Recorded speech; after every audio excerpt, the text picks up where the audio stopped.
Hello दोस्तों, स्वागत है आपके अपने YouTube channel three little tutor में। जैसा कि आप लोग जान रहे हैं कि केंद्रीय विद्यालय के फॉर्म भरे जा रहे हैं और फॉर्म भरते वक्त बहुत सारी दिक्कतें आ रही हैं। तो ऐसे में बहुत सारे प्रश्न भी आ रहे हैं, बहुत सारे कमेंट भी आ रहे हैं कि हमें क्या करना चाहिए। तो कुछ चीज़ें ऐसी हैं जिनको मैं यहाँ लेकर आया हूँ। इसके पहले भी वीडियो में कुछ चीज़ों को मैं शामिल किया था और उन्हें सॉल्व करने की कोशिश किया था। इस वीडियो में मैं आपको केंद्रीय विद्यालय की ऑफिशियल वेबसाइट पर ही लेकर चलूँगा और वहीं से कुछ प्रश्नों का हल देखने की कोशिश करेंगे। ये वीडियो बहुत इंपॉर्टेंट है क्योंकि इसमें मैं आपको डॉक्यूमेंट एंड फॉर्मेट दिखाने वाला हूँ।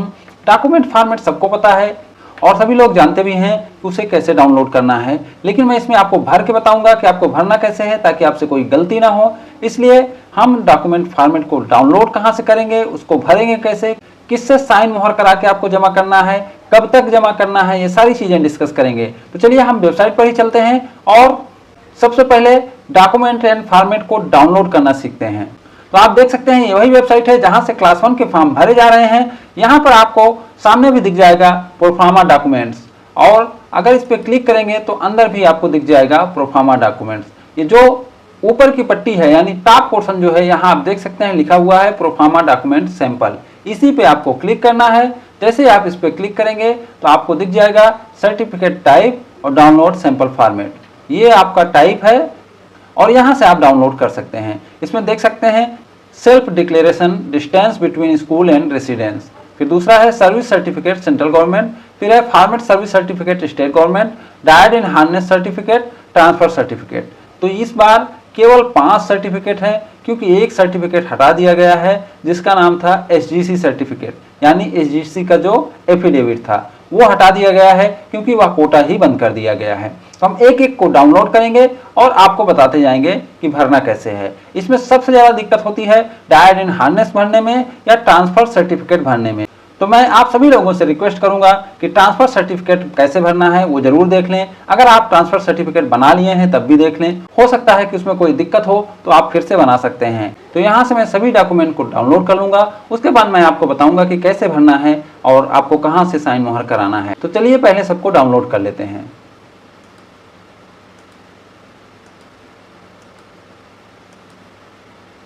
तो मैंने सभी डॉक्यूमेंट को डाउनलोड कर लिया हूं और एक एक करके मैं आपको बताते जाता हूं। जैसे यह है self declaration for distance between school and residence. तो सबसे पहले हम इसी को भरने वाले हैं। तो यहाँ हम भरेंगे अपना नाम, यानी जो माता पिता का नाम है वो भरना है आपको। चाहे पिता का नाम भर दीजिए, चाहे माता का नाम भर दीजिए। उसके बाद यहाँ बच्चे का नाम आपको भरना है। उसके बाद यहाँ एप्लीकेशन सबमिशन कोड, अगर ऑनलाइन आप भर रहे हैं तो एप्लीकेशन सबमिशन कोड यहाँ भरना है आपको। और फिर यहाँ स्कूल से घर की दूरी भरना है और यहाँ डेट डालना है।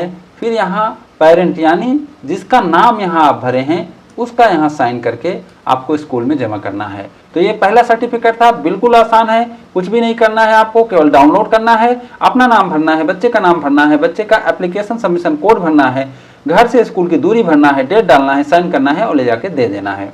नेक्स्ट है सेवा प्रमाण पत्र सर्विस सर्टिफिकेट केंद्रीय सरकार के लिए। तो यह भी एकदम आसान है, इसमें आपको कुछ नहीं करना है। इसमें दोनों ऑप्शन दिया रहता है, आप हिंदी में भी भर सकते हैं और इंग्लिश में भी भर सकते हैं। हिंदी वाले में थोड़ा सा कन्फ्यूजन हो जाता है, इसलिए मैं इसे बताना चाहता हूँ। क्योंकि जैसे आप यहाँ भरेंगे जो नौकरी में है उसका नाम भरेंगे, फिर यहीं पे आपको अपने कार्यालय का नाम या मंत्रालय का नाम डालना होगा। क्योंकि दोनों एक ही साथ दे दिया गया है, इसलिए हिंदी में कन्फ्यूजन हो जाता है कि मंत्रालय कहाँ डालेंगे, डिपार्टमेंट कहाँ डालेंगे। जबकि इंग्लिश में आपको अलग अलग स्पेस दिया गया है, यहाँ आप नाम डाल सकते हैं और यहाँ अपने डिपार्टमेंट या मंत्रालय का नाम डाल सकते हैं। तो कोई एक ही आपको भरना रहता है, आप दोनों भर देंगे तब भी चलेगा। उसके बाद इसमें कुछ नहीं करना है, आप अपने इंचार्ज से यहाँ साइन कराना है और यहाँ मुहर लगवा लेना है। इस तरीके से आपका सेंट्रल गवर्नमेंट का सर्विस सर्टिफिकेट बन गया। सेम चीज़ स्टेट गवर्नमेंट में भी होता है, इसमें भी सेम चीज़ें हैं। आप अगर हिंदी में बना रहे हैं तो अपना नाम लिखेंगे, यानी जो नौकरी में है उसका नाम लिखेंगे, फिर उसके डिपार्टमेंट का नाम लिखेंगे। और अगर इंग्लिश में बना रहे हैं तो दोनों के लिए अलग अलग कॉलम है, यहाँ आप अपना नाम लिख सकते हैं और यहाँ अपने डिपार्टमेंट या मंत्रालय का नाम लिख सकते हैं। उसके बाद सेम चीज़ है, यहाँ साइन कराना है और यहाँ मुहर लगाना है और यहाँ स्थान का नाम लिखना है, यहाँ डेट लिखना है और अगर आपको पता हो तो यहाँ दूरभाष संख्या यानी टेलीफोन नंबर लिखना है या मोबाइल नंबर लिख देना है और इसे सबमिट कर देना है।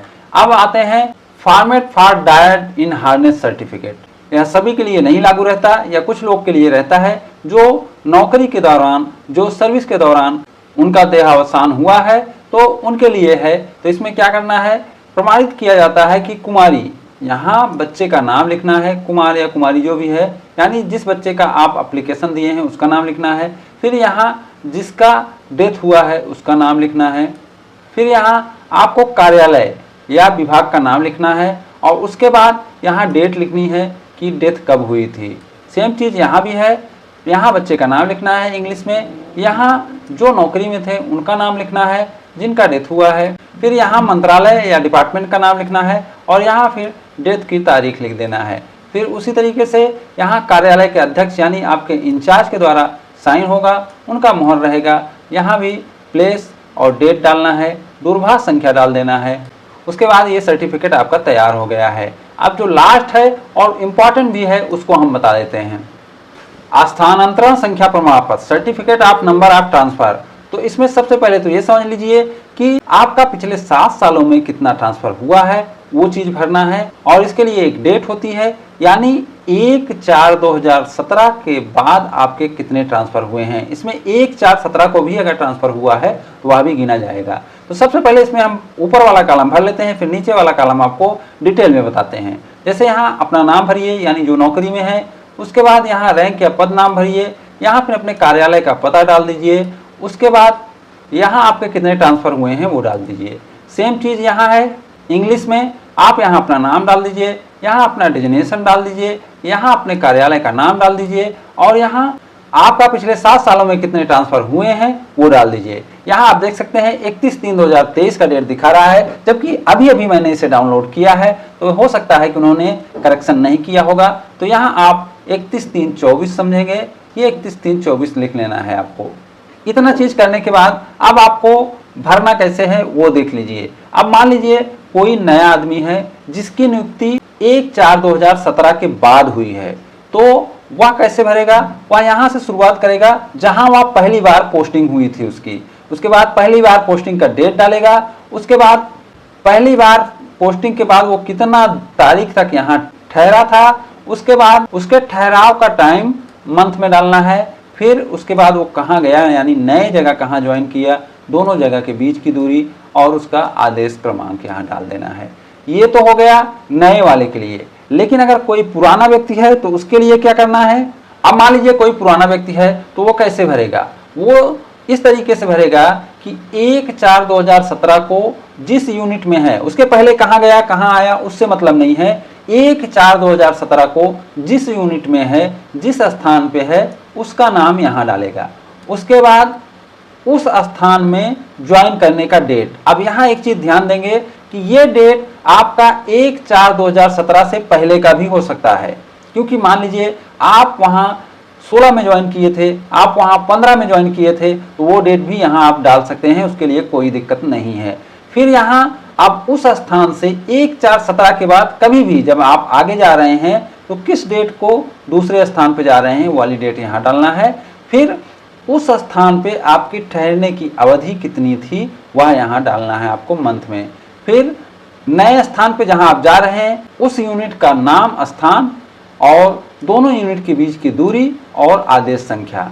अब इसी तरीके से फिर अगर आपके और ट्रांसफर हुए हैं तो आप आगे भरते जाएंगे। जैसे अब मान लीजिए पहले में आप आगरा में पोस्टेड थे, उसके बाद आप वाराणसी गए, तो अब यहाँ दूसरे नंबर में आपको वाराणसी डालना पड़ेगा, क्योंकि दूसरे जगह भी आप वाराणसी में पोस्टेड हैं। अब वाराणसी में आप कब ज्वाइन किए थे वो डेट आपको डालना पड़ेगा। फिर कब तक वाराणसी में थे वो डालना पड़ेगा। फिर ठहरने के बाद वाराणसी में आप कब तक थे वो मंथ में डालना पड़ेगा। अब स्थान तक, अब नई जगह आपका कहाँ ट्रांसफर हुआ, अब मान लेते हैं नई जगह आपका प्रयागराज में ट्रांसफर हो गया है, तो वाराणसी से प्रयागराज की दूरी और जिस आदेश के तहत ट्रांसफर हुआ है वह आदेश देना है यहाँ। इसी तरीके से अब यहाँ आपका आ जाएगा प्रयागराज। अब प्रयागराज से भी अगर आपका ट्रांसफर हुआ है तो आगे भरेंगे कि आप प्रयागराज में कब ज्वाइन किए थे, उसके बाद कब तक आप प्रयागराज में रहे, उसके बाद दोनों डेट के बीच का समय मंथ में, यानी आप प्रयागराज में मंथ में कितने मंथ रहे, उसके बाद अब नए जगह आप कहाँ गए, अब नए जगह मान लीजिए आप लखनऊ चले गए हैं तो यहाँ लखनऊ डाल देंगे। अब प्रयागराज से लखनऊ के बीच की दूरी डाल देंगे और ये जो आदेश के तहत ट्रांसफर हुआ है उसका आदेश संख्या डाल देंगे। इसी तरीके से आप आगे बढ़ते रहेंगे। उम्मीद करता हूं कि आप लोग समझ गए होंगे। पहला वाला कॉलम आपको समझना ज्यादा जरूरी है।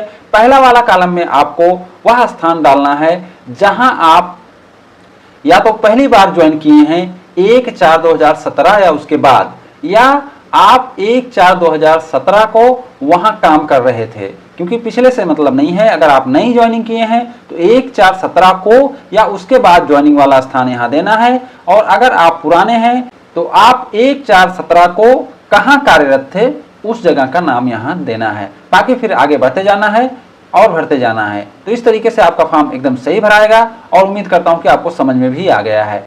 तो ये था फॉर्मेट एंड सर्टिफिकेट। इसको लेकर बहुत सारे लोग कंफ्यूज हो रहे थे।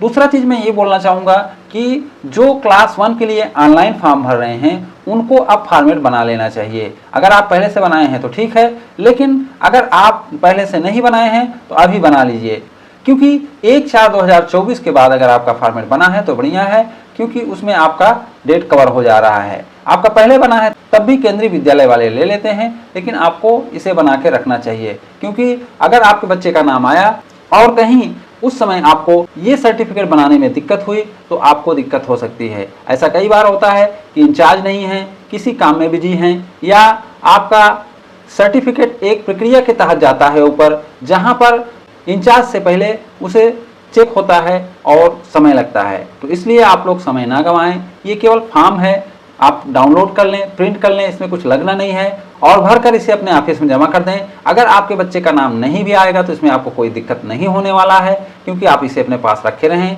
इसलिए मैं कहूँगा कि आप ये फॉर्मेट डाउनलोड करके भरकर इसका सर्टिफिकेट जरूर बना लें। उम्मीद करता हूं कि ये वाला पार्ट मैं कवर कर पाया हूंगा और आप लोग को अच्छा भी लगा होगा। अगर ये वीडियो आपको अच्छा लगा हो तो इसे लाइक एंड शेयर करें और हमारे चैनल को सब्सक्राइब भी करें। Thank you for watching.